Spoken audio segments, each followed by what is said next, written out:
Ndi umukonyine. Nanjye najyaga mu rusa neza bikasha. Ndi umukonyine kuva naraze. Kuri gusekuri ari guseka ibicurana nari umukonyine. Abakobwa bekuduka inyuma n'abagore. Abagore none basaza. None abagore nibo bayikunyira. Reka. Yego kumama. None rero umugore wawe nambona kuri YouTube yawe. Arahita amva. Umutima umuvamo uze kuri nge. Ikiganiro rero katukireke. Oya. None kujya nkora umugore. Mutwara mujyana kari we wanyifuza ahubwo nago byakunda. Arita kwifuza. Niyo kuni byakunda. Ari muri kunyandikira kuri WhatsApp sindamumenya. Bari rwose naragukunze ndakwiyamye nkambwe toka. Kanzengirise imana yanjye. Aparikira ku munsi. Kuri imva.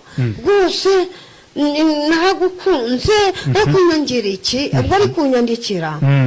Ndamuka teka toka akuna ngamuga mu giswahili mwanditse mu giswahili yakize se giswahili surakize gahe cyane kutakize nari kibyoze bya rekada hanyuma reka twikomereze kuri uwo mukunzi wawe uwo ngo wari umutubwira ugukunda cyane nkunda se namukunzi naba banesha umutwe babanyandikira gucyo gusa nese ntago bagukunda umuntu kwandikira umuntu akavuga ko agukunda abakuza ku munwa gusa wapi ntago mbakeneye ariko ubundi bibwira abakobwa babizyumve ubivuge mu n'abagore nagara abakobwa gusa none abagore nibo bari kunshaka n'abagore nibo bari kunshaka none wabyo abakobwa byo babya abakobwa batari twakuyaga akacu karengeda abagore batazatumenagura imitwe rekada bashaka afande nyondini natwe tumushaka afande nyarudindiri